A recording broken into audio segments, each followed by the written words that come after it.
We are at 10 o'clock.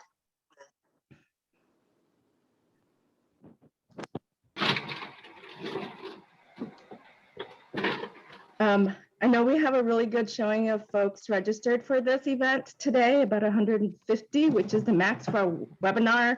And at this point, we have 33. So I want to hold on for just a few more minutes before I start.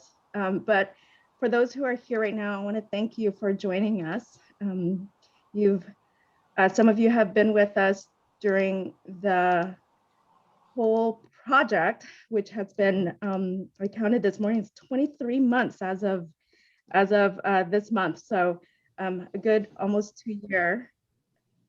So folks are still coming on. We are at 10 o'clock. We have a good amount of time. This webinar is also being recorded. And so though for those who will are unable to join us or will miss the beginning, but I want to get us started with a hello and welcome. And most of you are entering in with being muted. So I want to recognize that we're going to flow through this presentation pretty swiftly. There's a lot of information to cover. At first, I want to cover some housekeeping on Zoom. We've been on Zoom for over a year now, so it's not new to anybody, but I want, as folks are joining in, please identify yourself in the chat with your name and organization and title. Like I said, we have a full room and we won't have time to go through all the introductions, but I'd love for you to go in and identify yourself so we know who you are. And you should be silenced as you enter in, but make sure that your audio is on mute unless you're speaking. And for the Q&A session, feel free to use the hand raise function and or ask questions in the chat. I will monitor the chat room. Well, I'll listen to it while I will monitor the chat room and keep track of the function as we go through the Q&A at the end. But if you have some clarifying questions during each of the sections, feel free to ask those as we go through. So first, I'd like to recognize the partnership and collaboration of RDPO and Metro. This project would not have happened without the diligent work and thoughtful work of Laura Hansen at RDPO and Kim Ellis of Metro, who shepherded this work forward for almost 2 years. They worked very closely with our consultant team, myself, Tweet2 Consulting, Allison Perch with Salius, Erica McCormick with Cascade GIS, and Jed Roberts at Flow Analytics. Like I said, we have a good hour and a half together as we wrap up our final work for this phase. And I will hold for a moment and then I'll go through the agenda to kick us off. So we have a good showing right now of 58 folks. Could you go to the next slide, Eva? Thank you.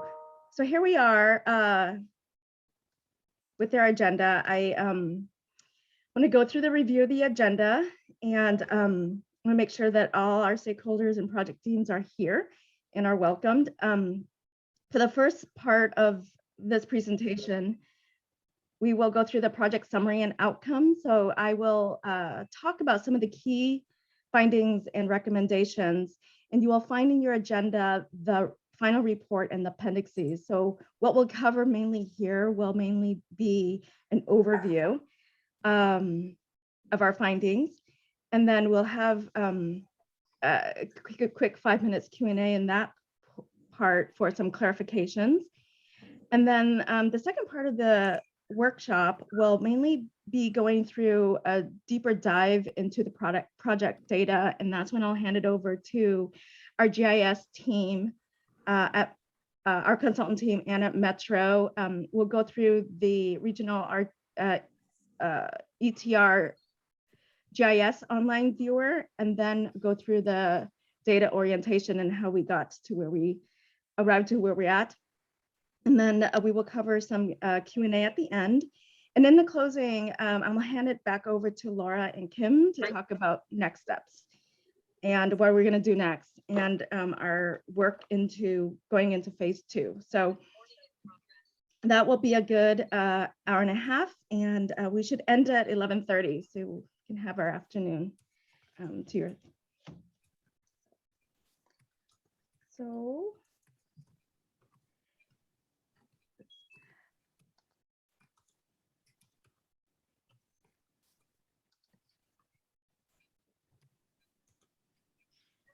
So I want to recognize also the work group. Eva, could you advance the next slide, please? Who was very instrumental during this whole process for a good 2 years. It's a very, like I said, it's a very cool project, very multidisciplinary in the industry. And it convened a handful of diverse stakeholders, and the disciplinary ranged from engineers and planners, project managers, emergency managers, public work directors, GIS folks, and key decision makers and leaders in the resiliency space. The work is very multi-geographical, spanning across the 2 states, the 5 counties, the ports, transit agencies, and very much the help from PSU. As you could see, the work group is very multidisciplinary and also very comprehensive. So I want to recognize, I want to remind folks who are joining in, please identify yourself in the chat with your name and organization, and also your title. So we have a good showing of 150 folks here, so I want to make sure that everyone is captured in the chat room. So let's go to the next slide and we'll talk a little bit more about how we landed here. This is our project timeline. As I said, we spent a good 23 months working on this, which started in the fall of 2019 into the pandemic of last year, and then where we are now. So we did quite a bit of research and background research and scoping at the first phase. In spring of 2019. In the fall, we looked at the data, we collected data and developed the criteria. And in the winter and spring of 2020, we reviewed the data and looked at refining the criteria. And by summer of 2020, we refined the regional ETRs. And we are at this point as we work through dissemination and present to you the work thus far. But much of it has gone through very targeted outreach and engagement throughout the process, and going through the review acceptance process. So I will hand it over next to Laura to talk about the next slide. Okay, thanks. Thanks so much, Tweet, and thanks, Eva. Okay, so many of you may have already seen us, may have already heard from us in the early part of 2021, because we've done a really robust job of stakeholder engagement. You can see on this slide that we've had more than 60 touch points between 2019 and 2021 with a whole variety of different working groups, councils, committees, including technical folks, including electeds. So I think as a team, we're quite proud of how much we were able to do engagement, especially in light of the pandemic and how people were pulled in so many directions. I just want to acknowledge too that we have in the full report, if you go to the website and access the report there or use it or access it through the agenda link, we have an appendix that tracks all of the feedback and input that we received across the meetings that we held in 2021 to review the final report and final products. And so we have all of the input and all of our actions to address them or technical responses available for folks to review. So if you were on one of those prior meetings and are curious about some of the comments that were made, please check out that tracker. In addition, I think an important achievement for us, since this was a joint collaboration between the RDPO and Metro, is that we culminated with a resolution to accept the ETR phase 1 findings and recommendations that both Metro Council approved in late April, and the RDPO Policy Council approved just recently in May. So that's an important kind of signal to the region about the importance of this work and the need to incorporate the ETRs in our future planning together. You can go ahead and go to the next slide. So summary outcomes, just in a snapshot, what we've produced is a very large technical report. It's important to note that this is not a plan. When we did the review process earlier this year, it was clear that some folks thought the ETR, that this is a plan. It's not. It's a study and a report to document the methodology of updating the ETRs, the process taken, and the findings and recommendations. The report has a lot of information in it, including the appendices, and I really suggest people use that as an important tool to dig in. We also produced large-scale maps.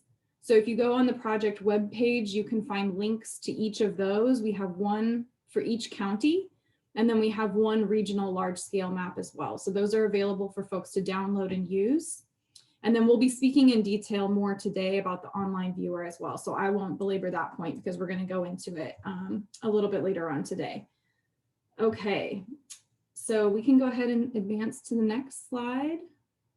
So I think it's important to note that in this process, we added a lot of routes.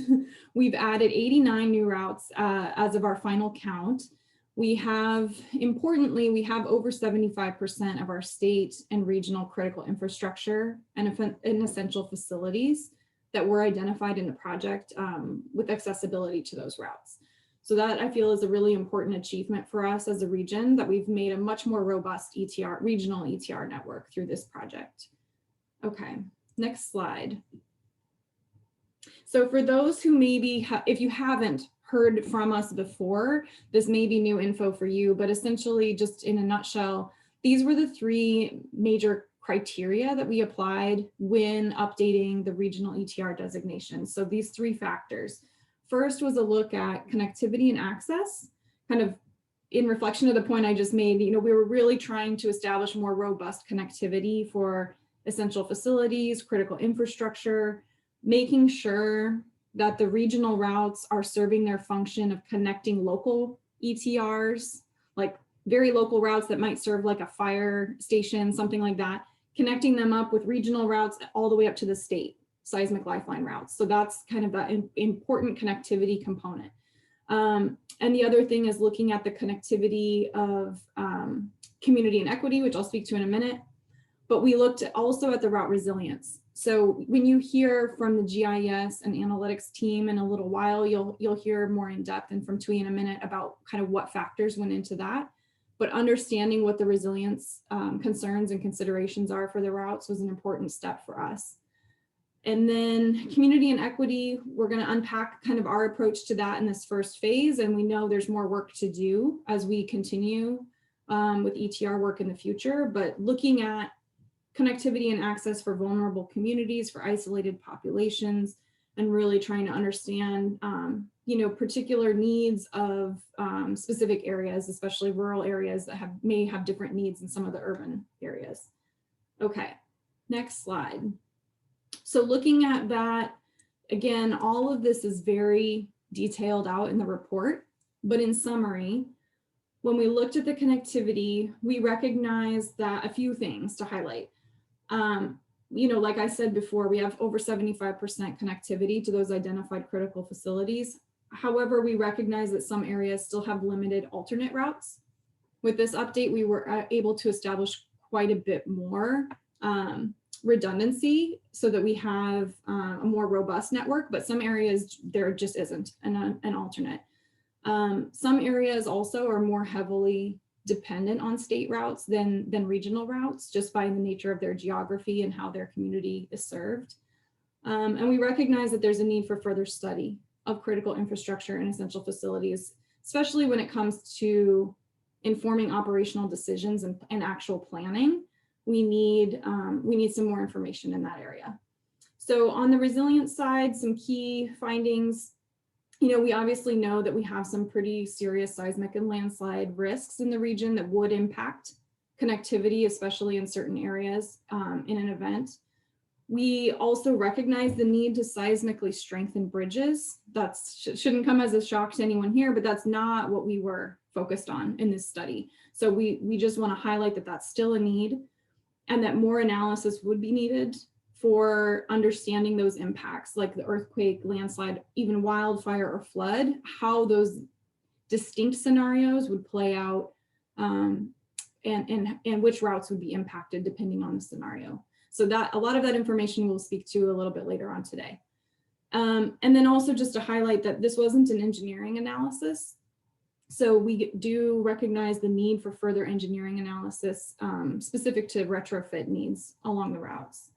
And then on community equity, I think it's just important to highlight that while we're serving the region's population centers and paying particular attention to people of color, people with limited English proficiency, people with low income, we recognize that there's also limited alternate routes and transportation services in rural areas where we have prevalence of older adults, youth, and low-income households, and just fewer travel options overall.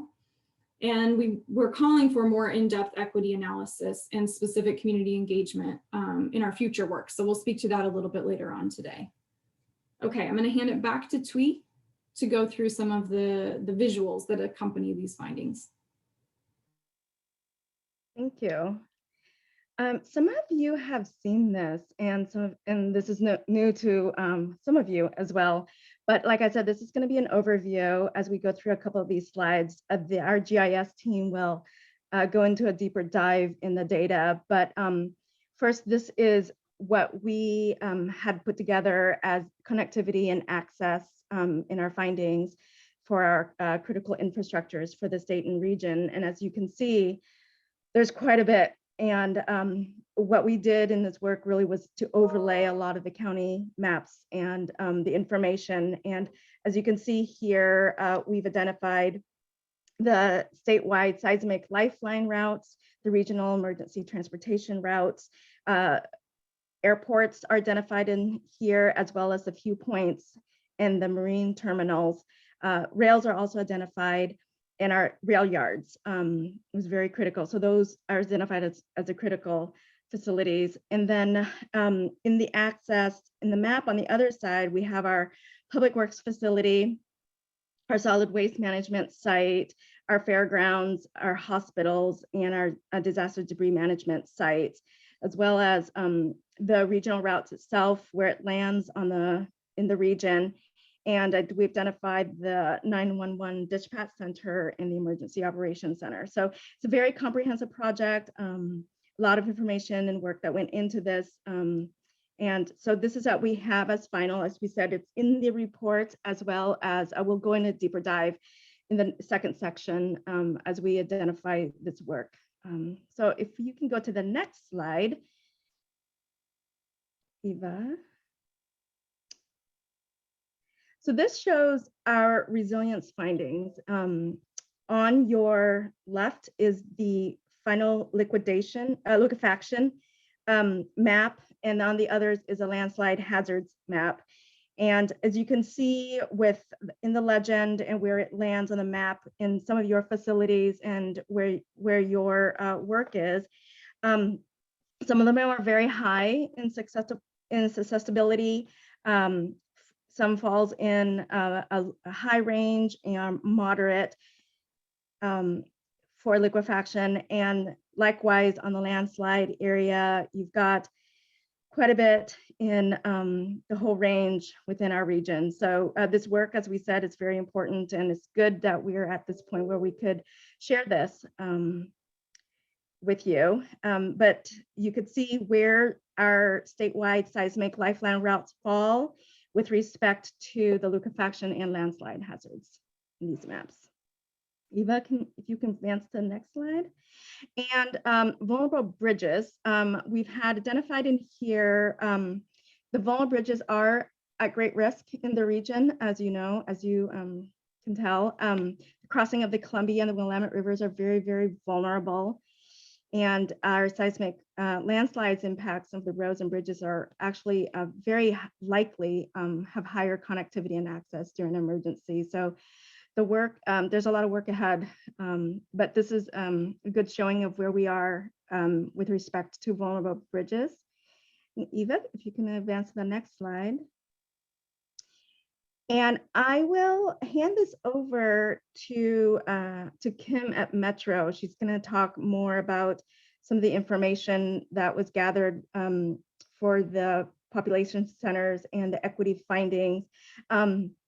But high level, we've worked as what we could to provide adequate connectivity and access to those communities. And we look at different alternate routes and look at rural communities and look at how we could do work with fewer travel options. But I'll hand it over to Kim for this slide in particular, because Metro did a wonderful job just going through and gathering this data. So Kim? Great, thank you. Thank you all for being here today. So we looked at, as Laura described, we were trying to make sure we were connected to major population centers, large within the urban area, but also the towns and areas of population centers in the rural areas. But we also wanted to continue to sort of evolve how we're mapping and evaluating equity around planning efforts in the region. And so we adapted work that Metro had done as part of our last regional transportation plan update to identify what we termed as vulnerable populations. And we know that in the event of an emergency, people of color, people with limited English proficiency, as well as people with low incomes, are going to, and people without vehicle access are more disproportionately impacted by natural hazards or events of the scale of which we're considering in this work. And so I'll move, if you can move to the next slide. What we did, we have been using US Census data. And so we identified 6 different vulnerable populations, people of color, people with limited English proficiency, people with low income, also youth, older adults, and then households without vehicle access. And so those are the 6 different populations. And then we looked at the census tract level to identify census tracts across the 5-county area that exceeded the 5-county average for each of those individual populations, and then applied a filter where we highlighted block groups within those census tracts that had those higher concentrations. And so the darker the purple on the map on the left is areas where there's multiple of those populations in the region. And so those are where the greatest concentration of vulnerable populations are living in the 5-county area. We also applied a more detailed focus to what we termed in our regional transportation plan as equity focus areas. And that focused in on people of color, people with limited English proficiency, as well as people with low income. And for those 3 populations in particular, the map on the right shows where those 3 have the highest concentration, above the 5-county regional average for each of those individual populations. So this is an important, it shows that we are connecting, but as Laura said, we also recognize that it's not just mapping these populations and where they're living, but also engaging more directly. And so that's some of the work that's recommended in phase 2, both as part of the phase 2 work, but also recognizing that cities and counties and emergency management planning needs to directly engage with communities to better understand the needs and barriers to ensure that as we're planning for future hazards and risks in the region, that we're addressing their needs to be served by these routes. So I'll pass it back, I think, to Tui. Thank you, Kim. I'm going to hand it over to Laura as she talks about our future work in the next slide. Great, thanks Tui, thank you Kim. All right, so as we wrap up this overview section, these are the recommendations for future work that you'll see reflected in the final report. And A good number of these, I think it's numbers 2, 3, 4, and 5, are all already within a scope of work to be addressed as part of a phase 2 follow-on project that we will be funding with UWASI money from the RDPO, the Federal Urban Area Security Initiative grant. So I'm going to speak to those a little bit later on today, but I wanted to just highlight that there are other recommendations for future work that we don't currently have scoped to address. One of them is this integration of ETRs into evacuation planning. In the wildfire season last fall, we were contacted, those of us working on the ETRs, to ask about evacuations because folks were aware that we were standing these up. And I think it's, we were directed back to the Clackamas Emergency Operations Center to make those decisions. But it's an important point that we need to better understand how the ETRs are going to inform evacuation planning. Often those are driven locally. And so I think that's part of our future steps will include looking at that, even though it's not specifically scoped right now. Just again, to underscore that, engineering evaluation still needs to happen for some of these routes. We'll be looking at prioritizing or tiering in this next phase. And some of that may include, once some routes are raised to more prominence, then perhaps the future step would be doing or identifying resources to do more in-depth engineering evaluations.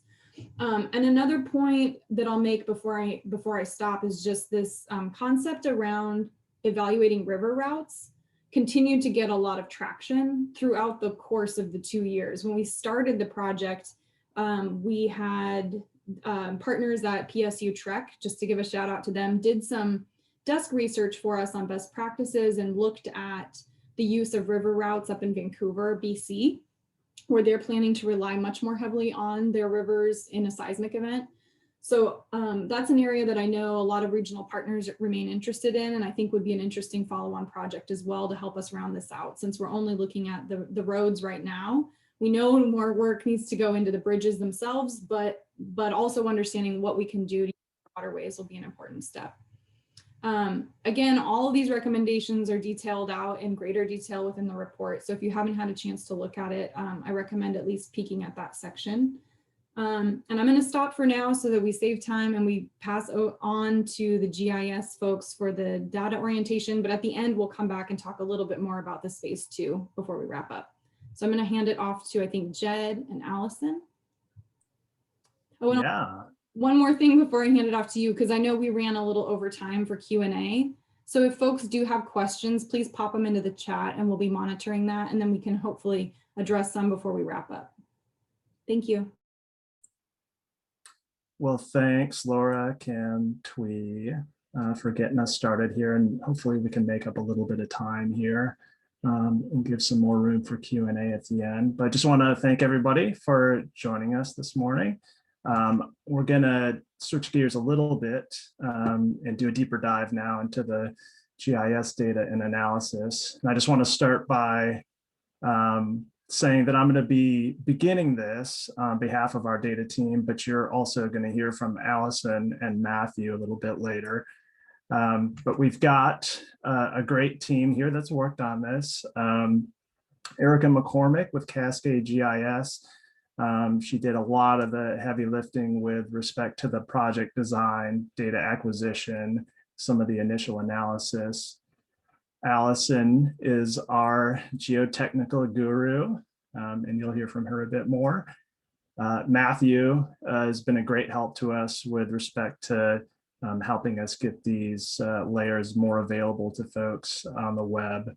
And then Flow Analytics, I'm Jed Roberts, representing Flow, and we came on to help out starting in summer of last year and have been working to wrap up the analysis and document our work here. So next slide.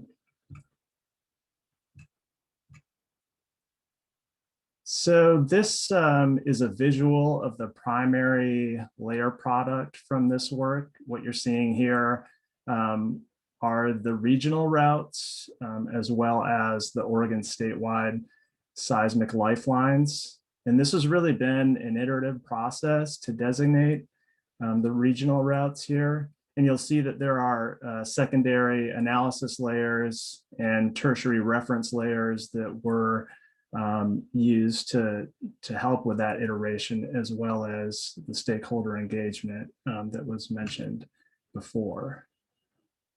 Next slide. So I just want to take you through the attributes of the primary route layer here. So the first one to really point out is the route ID naming convention. So it's broken into a few pieces here. First off, you'll see R or S, which identifies the route as either regional or one of the Oregon statewide seismic lifelines. We then have a placeholder for future tier designation that Laura has mentioned. We then have a 3-digit route number with generally even numbers being east and west and odd numbers north and south. So those start from 100 and work our way up from there.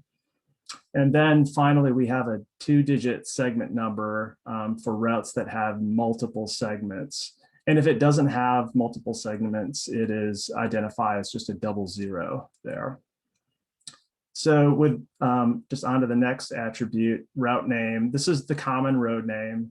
And in a lot of instances, you're going to see that there are multiple roads that make up a particular route. The route from and to are the common names of the intersecting roads. There's not necessarily any directionality on this.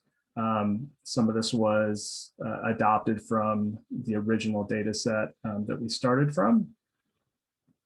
The year designated, just speaking to that original data set, that identifies if the route was designated during this project or previously. There were a couple of rounds of that in 1996 and 2005-06. And then finally, route type. That categorizes the routes as either primary or alternate. Again, Laura mentioned this a little bit. Primary is really the preferred route based on its connectivity, but we're also acknowledging here that an alternate may be needed for those primary routes based on, particularly resiliency is where we see that as a concern. In these categories, they will be further refined into that tiering system. They're going to play a big role in that.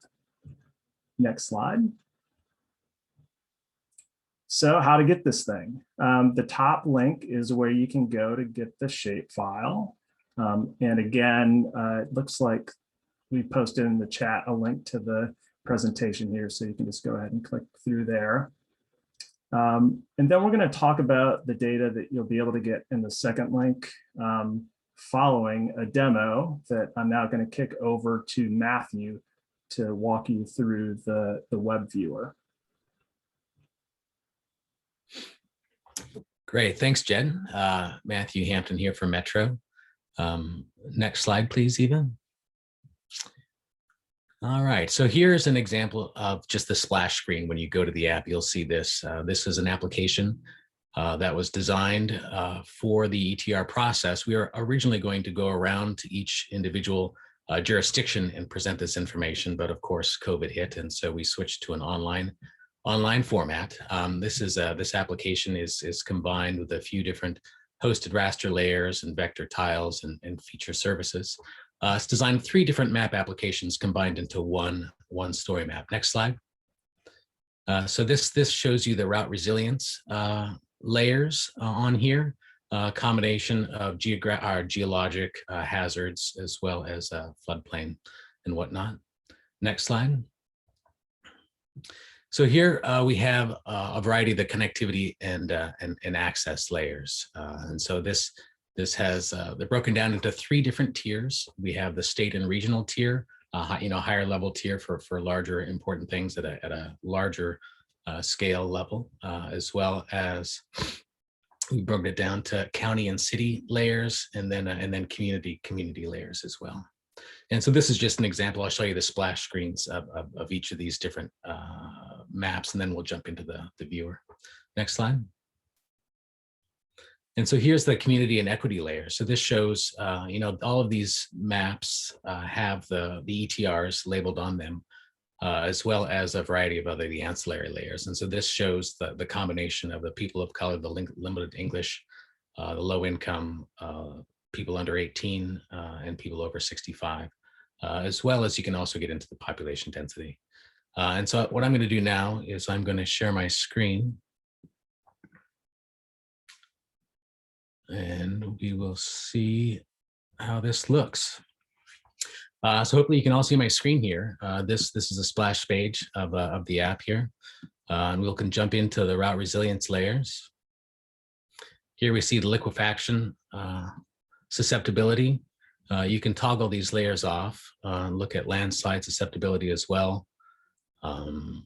See where landslides are, the scarp, as well as the landslide itself. And when you click on an ETR, you can get the information, its route ID. Jed explained the format of how that works, as well as the to and from and the type of that. And so, turning on and off these layers, you can see a variety of different combinations of factors. And you can zoom around and explore how these things are connected. The route connectivity and access layers, again, provides a wide variety of the facilities and infrastructures that we took a look at. And again, there's state and county facilities, as well as county and city, county facilities and infrastructure. So there's a whole variety of things, health related, emergency related response, as well as community facilities and infrastructure. So this has where schools are located, community centers, churches, shelters, local access and trails. So you can zoom in and explore around and see the connectivity to these different elements and the route IDs.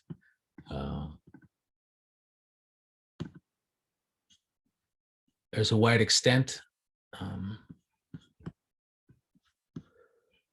then we can jump over to community and equity layers. So this has the overlapping equity layers that Kim talked about. And if you click on one of these, you can see which one of those factors, people of color, limited English proficiency, low income, as well as its inclusion in an equity focus area. And again, these are based on regional averages and if they are above the regional average. And you can see how these overlap and how they are related. And again, the way this ArcGIS online application works, if you wanted to click on an element here, you can see right up in here, there's actually 3 elements here that got selected. This is the first one. This shows the ETR route. But if you click through, you can see the EFA, the equity focus elements of those particular areas. In this particular area, we also have a population density layer, which shows the densities of populations. And also this density flag, where it was important to look at where the densities of populations live, especially looking in the context of an urban and rural equation. There's different parameters that are related to emergency access from both an urban and a rural perspective. And so this density flag helps look at that. You can also find areas where people don't have access to vehicles, and take a look at those areas as well. So there's a link to this application in the agenda, and I hope this works out well for you. I think we'll jump back and feel free to provide any suggestions or anything you want to see in this application. We'll be continuing to update this as we move forward to phase 2. Jed? All right, thanks, Matthew. It's an awesome tool. So Eva, if we could get the slides back up. Can everybody see that? Yes.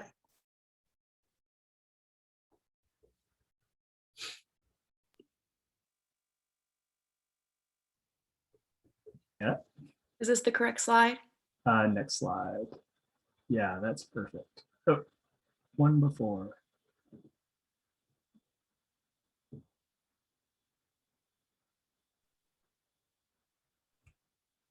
Okay, you've got it. All right, thank you. So this is the first of a series of slides covering the data collection process.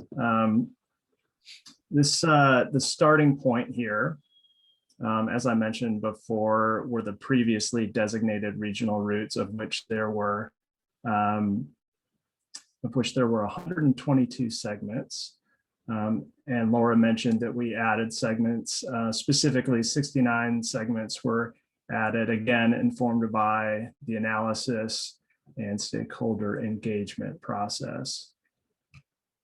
Next slide.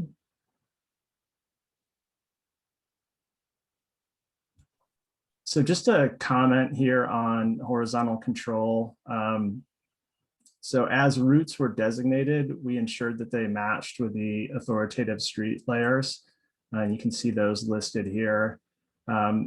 And in this little screenshot that you see, the legacy routes actually didn't match those authoritative layers. So that was a high priority for us to make sure that those were topologically synced. Next slide. So huge credit here to Erica McCormick at Cascade GIS. It was a huge effort to collect all these various data themes that you're seeing here, which have been broken into critical infrastructure and essential facilities. These are the basis of our connectivity analysis. And you can see that they're kind of tiered here. The highest priority was really to connect to those state and regional assets, moving on down to county and community. These data are available by request. The majority of these data sets are publicly available. And there's a project report that you've heard mention of that documents where these layers were acquired from and exactly when we got them. So you can find that if you're interested. Next slide. So natural hazards. The resilience analysis was focused on flooding, earthquake, liquefaction. Sorry, that's earthquake, liquefaction, not earthquake and liquefaction. They are very related. And landslide susceptibility. And just with respect to where we got those data sets, flood hazard data, the authoritative source there is FEMA. And for earthquake and landslide hazard data, we look to our state agencies, Dogami and Washington DNR. And I'm going to speak to limitations and gaps a little bit later, but one that I want to point out that you can see pretty clearly here is that landslide susceptibility was unavailable in Clark County. We did have landslide deposits, so we were able to use that information, but an inconsistency there regionally. Next slide. So just a quick note on the demographics, and I think that Kim and Matthew have covered this pretty well so far. The community and equity analysis relied on US Census American Community Survey 5-year estimates. That's 2013 through 2017 estimates. And those are reported at the census tract level. But we did talk about the importance of looking at those population concentrations.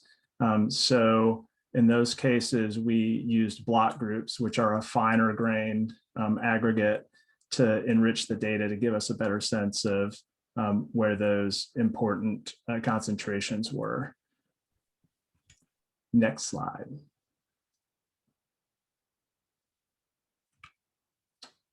So this is just the first of a few slides speaking to the assessment. With connectivity, we tested for route proximity to those facilities and infrastructure that were in the table a few slides ahead of this. This is a buffer analysis of a 1/4 mile. And you can see the table here that shows the percentage of those assets that are within that buffer. And again, it was a high priority to ensure that state and regional assets work within that buffer.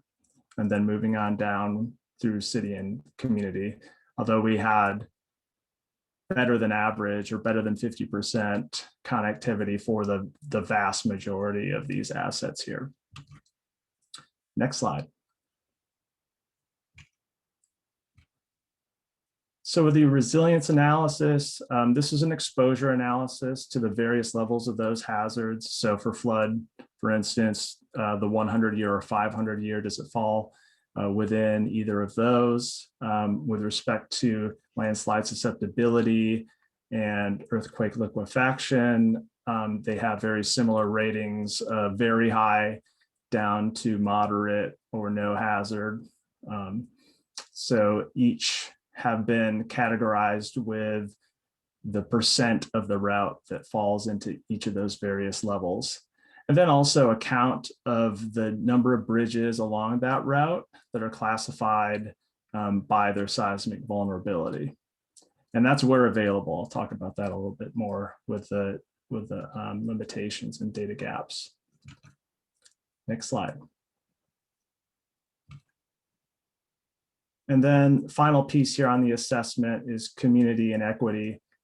Again, testing for connectivity to those tracks and those densely populated block groups, focusing on the 6 metrics, which Kim and Matthew have mentioned already. Again, these metrics were informed by the planners at Metro through their other planning work here. So this wasn't something that was dreamed up specifically for this.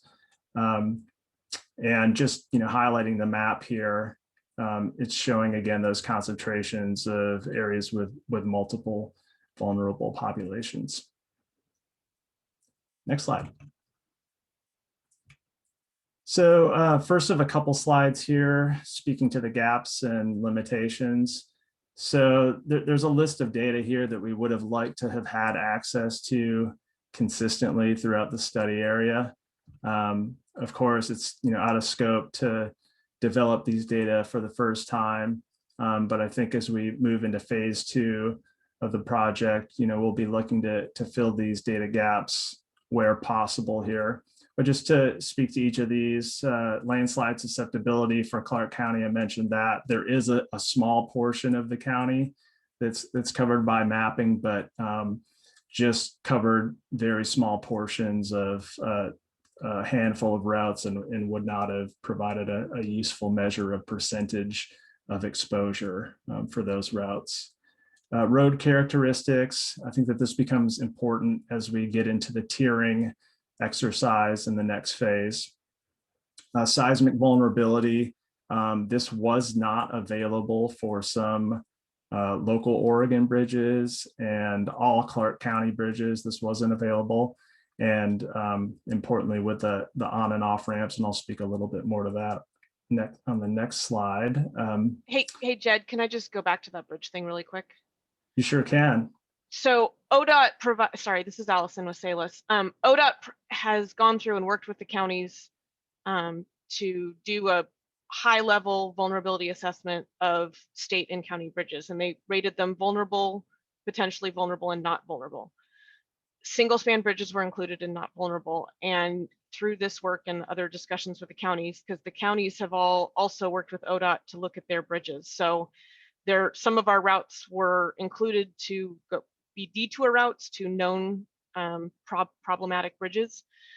So that potentially vulnerable, not vulnerable is fairly high level. And there's a recognition that counties probably have better information in some cases, or are looking to create better information about their bridge vulnerability. The data that we used was ODOT data. As a tip of the hat to Albert Naco at ODOT and all of his work, we did move the single span bridges into not vulnerable, especially in the county areas, simply because we recognize that if it's on a critical route, it could potentially be an issue and should be evaluated further for those single span bridges. They are usually easy to fix, but it can cause a problem with an ETR if it's not available. So that's where the bridge data came from. Thanks, Jed. Yeah, thank you, Allison. Really helpful clarification. And just to speak to the last couple of bullets here, there's not an equivalent of those designated statewide seismic lifeline routes in Washington state. So that's another gap. And then just a couple of the community level layers that we looked at. We were able to get churches in Clark and Columbia County, but not in the other counties.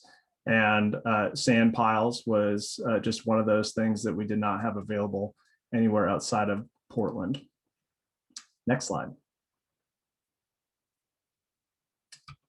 So attributes and analysis. So I'll start with the resilience analysis, which was, again, a basic exposure.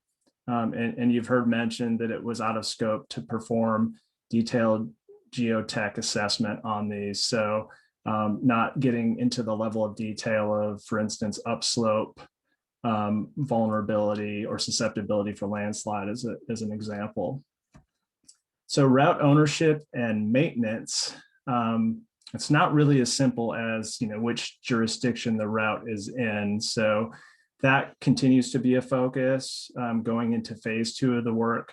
And we've made a little bit of headway with some of our stakeholder engagement to start to uncover any differences between ownership and maintenance, where those responsibilities lie. For community and equity analysis, I just want to acknowledge that the American Community Survey data, we know it has large margins of errors, especially in rural areas. So that's just something to be aware of.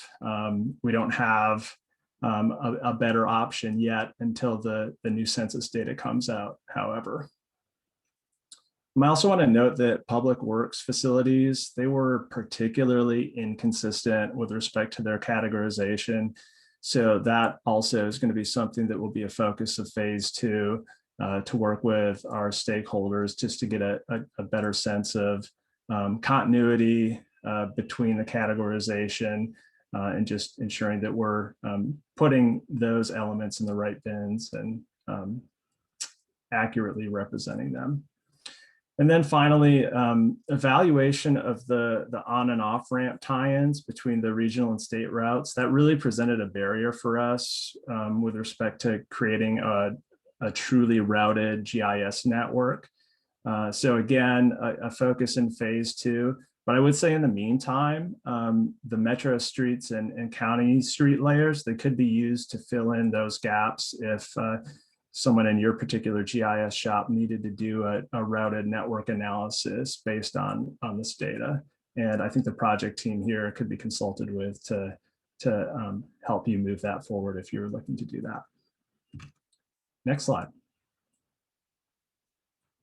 And this has been mentioned already by Laura. We did produce these large format maps, and here's just a reminder again of a link to get those. Next slide. And now I'm just going to kick it over to Allison to give us a little bit more of the nitty gritty on some of the tabular outputs from the analysis. So we have tables in the report, and I'm going to go over a little bit just what the tables show and where they come from. This is mainly because I recognize that if county emergency managers or cities are working at these, it's hard to look at a table in a text and figure out where everything is, and some of us are not GIS oriented. So the viewer is great for looking at it visually, but if you want the data piece, we are providing these tables. The report has the tables printed out, but we're going to provide them in Excel format as well. We're going to provide both just the example raw data as well as the formatted tables that you see here. So it's got almost everything has got the ETR ID included. Depending on the table, this is the ID table that tells you what the routes are. So it's got from and to, it tells you when it was put in, whether it's a primary or alternate, its approximate length, the county, and then this owner category, which is one of those things that we do recognize that we need to update. Next slide, please. When we went into bridge vulnerabilities, the raw data comes out a little bit messier in some cases. So I've formatted it so it's easier for your use.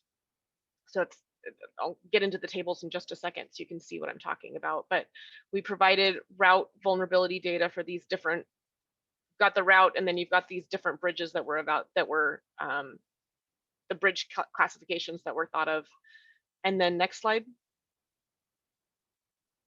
And then each hazard, flood, landslide, liquefaction, has tables that talk about the route and then the percentage that is in high, very high, moderate.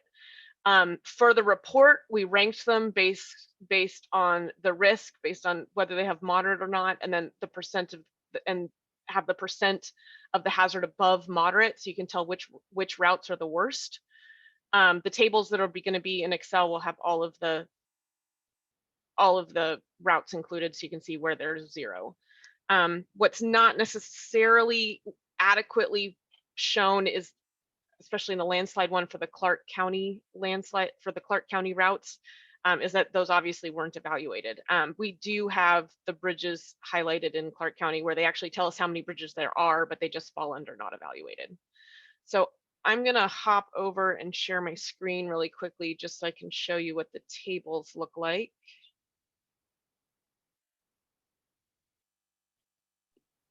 Allison, do you need me to grant you that access or do you have it? It looks like it's letting me. Can you see me? Not yet. Oh, yeah. Okay, great.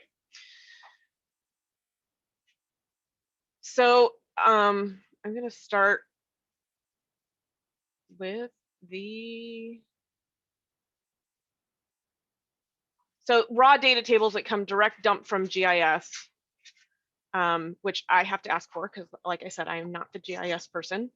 It comes, and so like an example would be this route here. Actually, it's not going to let me. This route here has 2 routes. It's got the 100-year flood and the 500-year in separate lines. So it tells you how much of the percent of that segment of route is 100-year flood and is in 500-year flood. And now it makes it totally different. Sorry about that. So each route, knowing when you go into raw data, each route could have multiple lines. For liquefaction and lateral spread, it'll have lines for everywhere from low all the way up to moderate risk. What I've done in the formatted tables,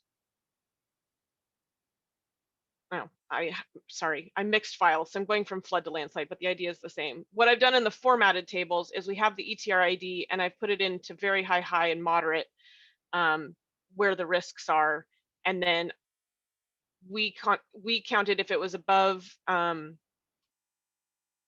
certain amount above moderate risk. We rated the risk of the landslide, and that's detailed out in the report how we did that. So in the actual tables, you can go in and you can sort. And the other thing that isn't showing up, we will also have county in these. I'm sorry, I totally had the flood one ready and I brought up the wrong one. I have landslides up instead of flood. Let me grab flood. I'm in the process of finalizing these tables to make them pretty. So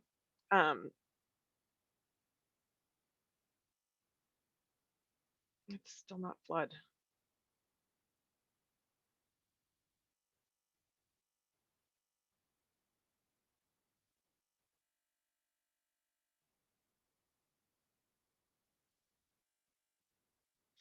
Anyway, I will have it all set up so that you can sort by your county as well as the type of route, and then you can get in and see what the actual risks are in a tabular format for specific routes and those that you're responsible for.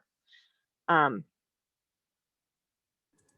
Allison, we're going to add those all onto that ETR page that I shared earlier, so folks will be able to exactly download the cleaned up version, which is just visually easier if you want to be able to sort by your county to look at specific things. And like you said, you've already kind of delineated the rankings so that they don't have to just decipher that from multiple lines.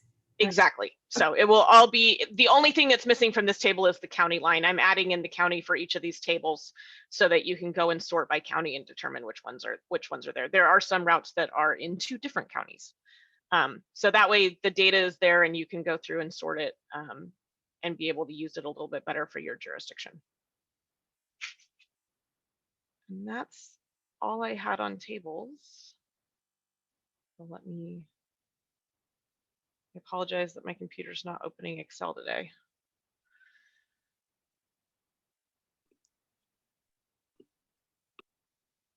So I think we can go back to the presentation.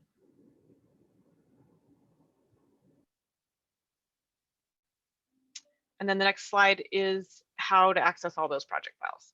So this will be where links to all of it be, or to request the data file. We will have the tables, both the raw set and the formal set, up for everybody's download. Thanks, Allison. And I just want to also mention that this is a snapshot in time. And again, you can see what those particular timestamps are for the various asset data. So if you are interested in using that, obviously it's going to become stale over time here. So it's of most value now and of decreasing value over time. So I just wanted to thank everybody for their attention with respect to the deep dive here into GIS. And now I'm going to kick it back to Twee and Laura to take us out with some wrap up. Thanks so much, Jed and Matthew and Allison, for the deep dive there, so that people have a sense of what is in the data and how they can access it. And again, if you go to the webpage and you have any confusion about what you're looking at, feel free to just email Kim or I, and we'll make sure we get you the answers that you need. All right, so to wrap up and talk about next steps, we can go to the next slide. In fact, Eva, thank you. So if you've heard any of our briefings over the past many months, you probably have already heard this, but like I mentioned previously, a number of the recommendations from the working group and from stakeholders during this phase 1 project pointed directly to follow-on work for a phase 2, which we've already scoped and we've secured the UASI funding for. So as soon as that federal grant kind of goes through the administration process with the state, we'll have the money. We should have the money in place by 2022 to get started. So phase 2, what we're looking to do next is a tiering and operationalization of routes. In the process, you heard we added a lot of routes to the regional ETR designation. And in the process of discussion with stakeholders, you know, ODOT highlighted the work they've done to tier and prioritize the state lifeline routes. So they have a methodology for that, which establishes which of the routes would be open first, next, and last following an incident. That's something we're interested to look at for the regional routes as well, just to help us with, you know, future funding decision making, whether we want to fund certain geotechnical or other engineering analysis on certain routes. It'll be really helpful for us in other planning and prioritizing processes if the ETRs have some distinguishing designation, because right now it's a really, really robust network. So that's what we'll be looking to do, and again, standing up a working group to support that with a broad range of technical stakeholders, both from like the planning and the operational side. And then we also want, kind of hand in hand, to build out some operational guidelines. We recognize that, you know, RDPO and Metro, we facilitated this update process, but we don't own or operate any of the routes that are reflected there. And it's really important that we work together with the jurisdictions who do own and operate them to understand what does this designation mean and what happens in an incident. Some of that already, a lot of that already exists. It just may not be consistently captured region-wide. And so that's another important step for us to take as we tier and prioritize, to also clarify what those designations mean and reflect the best practice of what's in place around the region, so folks understand who to be in contact with in an incident if ETRs are part of an emergency response. So the other thing to highlight here is that as we look to phase 2, as we've mentioned previously, especially from elected officials in the review process, we heard a lot of emphasis on the community engagement side. And we did our level best with the data available and the limited scope for this first phase to leverage what you heard from Metro in terms of analyzing the community equity in connectivity. but we understand that we can do even more in phase 2. We're hoping to leverage another project that the RDPO and Metro have partnered on right now, build out a social vulnerability tool. And so that project is doing a much more robust analysis of overall and creating a tool, an interactive tool for that to inform planning. We're hoping to that product as we go into phase 2, which will just make that process more robust, and also think of ways that we can expand the stakeholder engagement to have more direct community or community-based organizations engaged. It's really, you know, we had a lot of engagement in this first phase, but it was largely focused on the municipalities, the counties and cities, and key regional partners. So I think that's an area for us to continue to strengthen as we go into phase 2. And I think with that, we can go to the next slide. So this is just kind of where we are in terms of next steps. You know, we're closing out this phase 1. This is our final briefing today for phase 1. So congratulations to all the working group members and all of the team involved. We will be looking to fill some gaps in between this wrap up of phase 1 and the start of phase 2. As you can see, it's represented there for 2022, 2023. In the interim, we want to take advantage to look again, as Jed mentioned, at those gaps in some of the critical facilities data. We just have some inconsistency, and we realize, you know, a lot of that may have been a function of the pandemic year and challenges getting access to some of those data sets. But I'm hoping to bring on someone short term, or perhaps leverage an intern or something like that to do a deeper dive on the certain facilities that we know have gaps to fill that. I mentioned already the social vulnerability tool project, which is underway, which will also be continuing to stay connected to and leverage. And then something else that some of you may be aware of, but I think important to highlight, is that we've partnered again with TREC, the Transportation Research Education Center at PSU, to work with transportation resilience and recovery.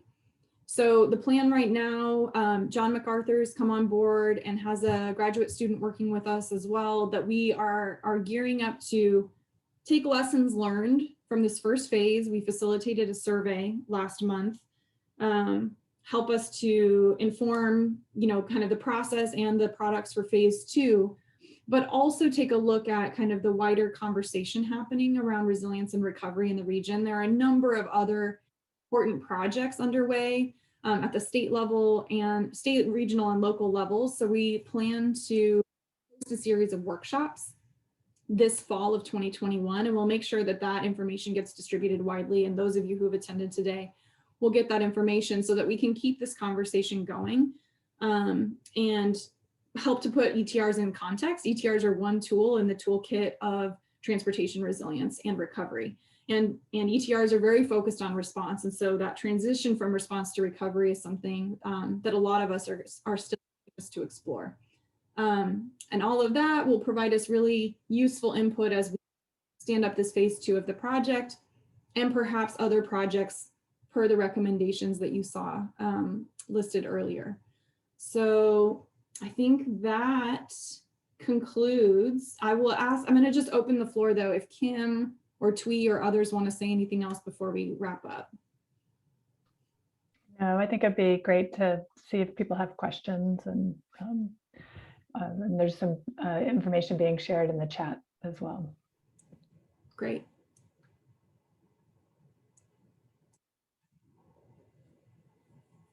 I'm just going to take a moment to chat here to see. Yeah, so Steve, you have your hand up. Do you have a question? So you're muted, Steve. I got muted. All right, thank you. One of the things we learned last fall in the fires was that fuel was a tremendous issue. And we had a lot of people in our emergency operations center that were doing nothing more than chasing fuel. And so I was wondering, in the data set, do you have location data for fuel sources, either public or private, that could be mapped? We do. So it's a great question. We actually, within the RDPO, we have another funded project that is working on emergency fuel management planning with a separate contract team. So we've just produced emergency fuel management plans for Clark County, Columbia County, Clackamas, and Multnomah. Washington County already had one. And those plans to build those plans, they did an assessment region-wide. The data from that assessment is actually within the ETR data set. So if you were to go into the online viewer, you actually can see within the critical facilities that there's fuel locations. Some of that, some information may be more sensitive than others. So maybe everything is on the publicly available viewer, but we have really robust mapping of the fuel facilities. And then we're building toward a regional tabletop exercise for that later this fall. So if you haven't been copied in on that, I can follow up with you separately to make sure you're on the list for that exercise process as well. And we recognize that we've been doing the emergency transportation routes over here and the fuel planning over here, and actually the two, intersect pretty closely when it comes to that, like having access to the fuel facilities is obviously a key component. So they're mapped right now, but I think we're going to input the ETRs to the exercise process as well to kind of test some of that out. Yeah. Well, that's great, Laura. Have you supplied that fuel management plan for Clackamas County to the county? Yes, it's actually Clackamas County Disaster Management is actually leading that contract. Okay. Okay. Do you remember who that would be? It's Molly Bradley. Okay, Molly. All right. Yeah. Okay. I'll contact Molly about that. Thank you. Thank you as well.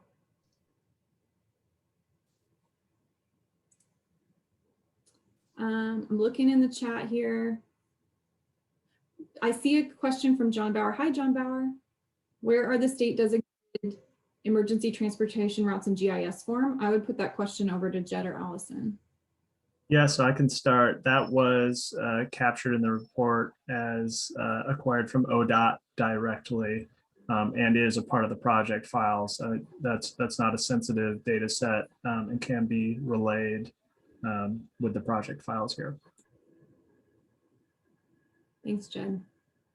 Maybe Jed or Matthew, maybe just be clear to distinguish what's in RLIS versus what are considered part of the project files that we need to have, that we've made available, I think, on the FTP site.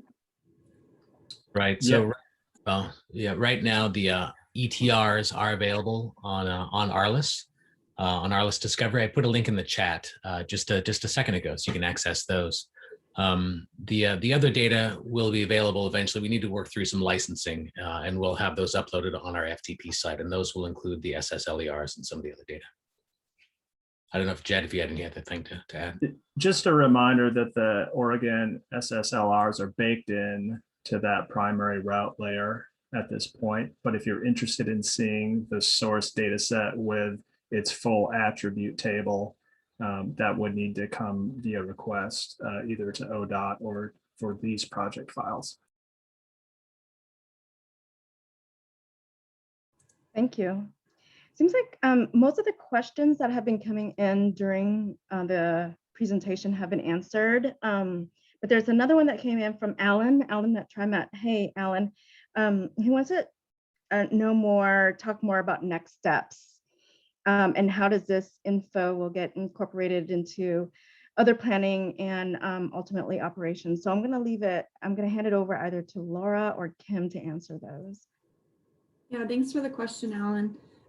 So next steps, for the project itself, we're taking forward about a third of the recommendations from this phase 1 work directly into a funded phase 2 project, which is going to do further planning around the tiering and prioritization of these designations and how to support operationalizing the routes.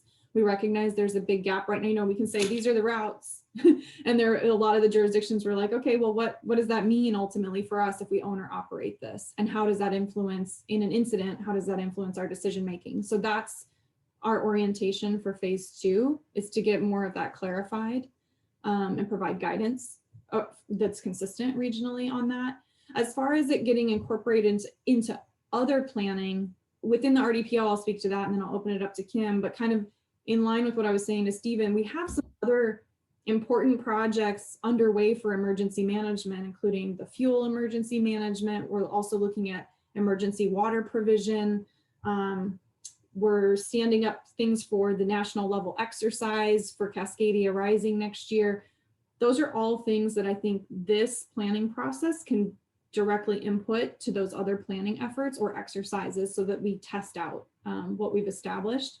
So those are things that we'll be doing at a regional scale within the RDPO, but I recognize that there's also a lot of work to be done at the local level. And that's what we'll be trying to support with these phase 2 steps, is helping the jurisdictions to really incorporate this into their planning at the local level. And Kim, I know there's other work that this ties to at Metro, so maybe you can speak to that. Yeah, so in addition to what Laura just described, we will be bringing these routes into the next update of our regional transportation plan. One thing, so Metro serves as the Metropolitan Planning Organization for the Oregon side of the river. Southwest Regional Transportation Council in Clark County, Washington serves as the MPO for Washington. So they will be updating their long-range transportation plan for the Clark County area starting next year. We will begin updating our regional transportation plan starting next year. And so it's both of our agencies' intention to build on this work and to bring these routes and this information into that work. For Metro, we would also expect that local governments are bringing this information into their transportation system plan updates. And in Oregon, each city and county has a transportation system plan. Natural hazards is one of the pieces that they often address, but many of the current plans do not sort of recognize these routes. And so we'll be looking to work with cities and counties in our region, or in the Oregon side in particular, to integrate this into the planning, because it does, many of the projects that we seek federal, state, or that are funded locally, there may be opportunities to integrate resilience, retrofits, and other aspects of this based on the information that's done, so that it can inform project priorities as well for the region.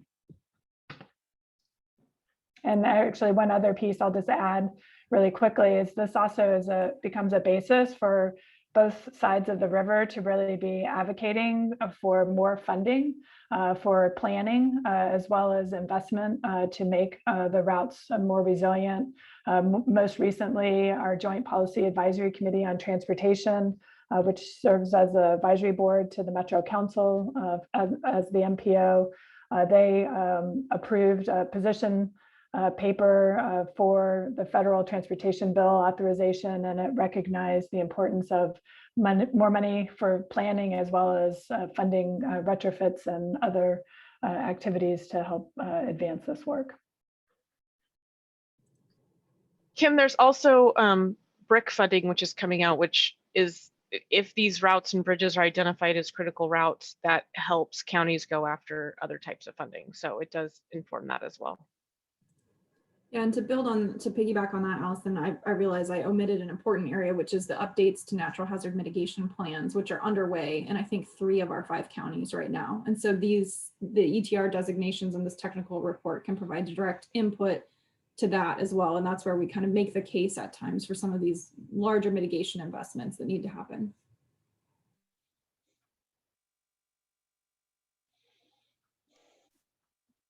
Great, thank you. Are there any further questions? Looks like Stephen has his hand up. I think it's Yes, been thank up. you.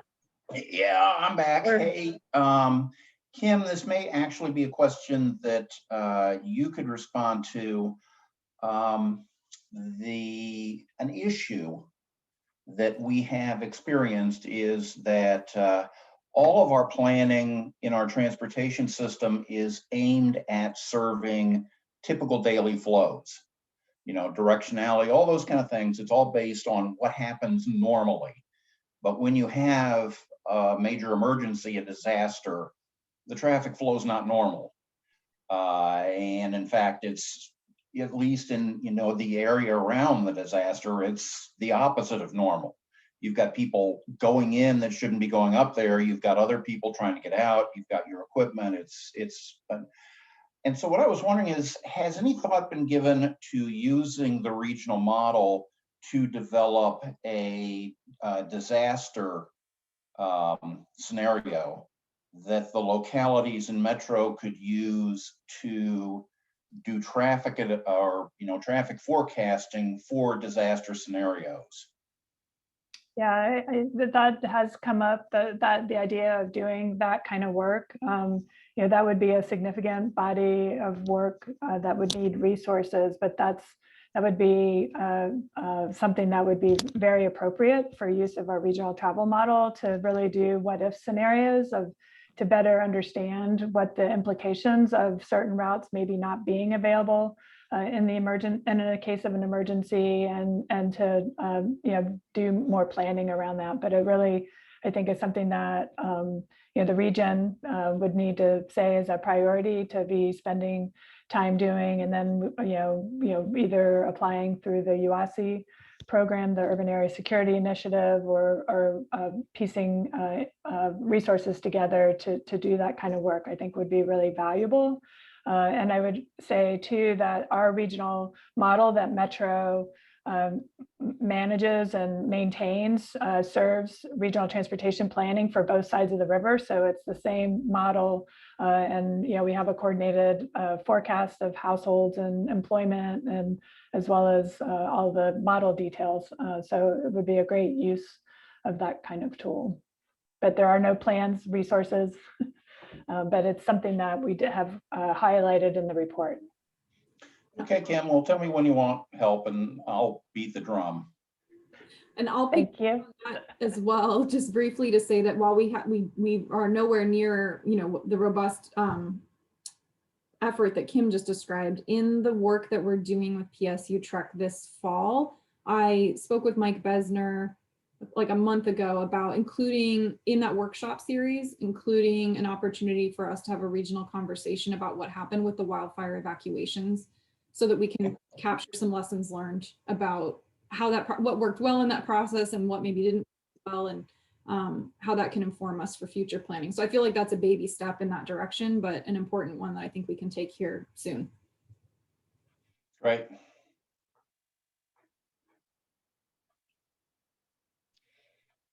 We have a few more minutes before we end at 11:30. Does anybody have any further questions?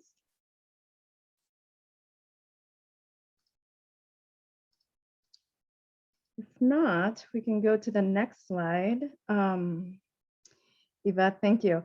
I want to thank everybody for just spending this time with us. This is all of our contact information, and feel free to reach out to us as we end this project and head into phase 2.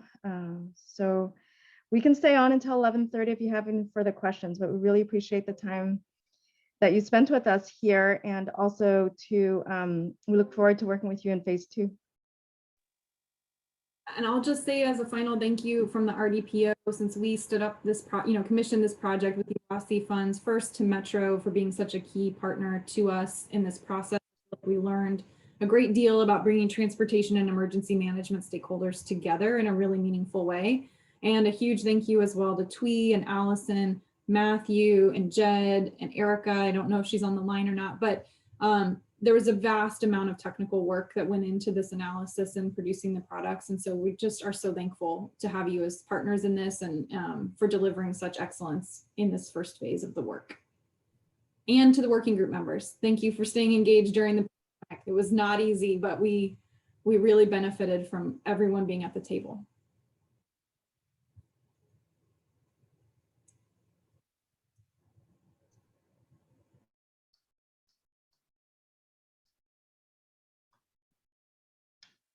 I said it was a cool project.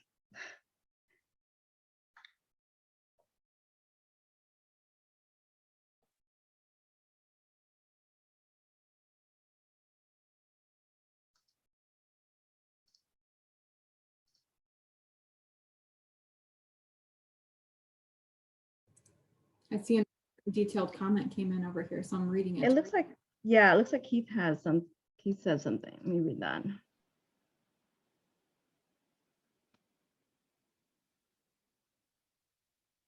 I'm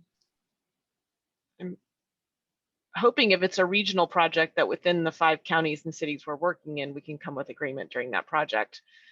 Moving outside of the region will be making sure that you coordinate with the counties surrounding. Yeah, I think this is an interesting point about ensuring, because I feel like we've done a really robust job of the coordination within the 5 county boundaries, but recognizing that those routes connect the 5 county boundaries. And I think in phase 2, we can do an even better job about validating some of those when we get to the tiering and prioritization, especially if things rise to level 1 within the region, making sure that we cross-check that with those adjacent jurisdictions. I feel like that's an important question.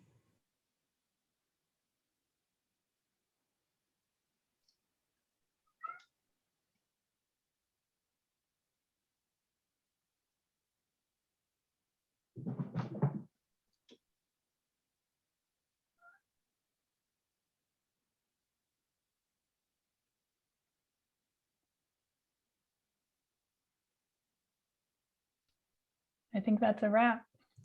I think we're done. Yeah. Yeah, we're done. I'm going to stop the recording.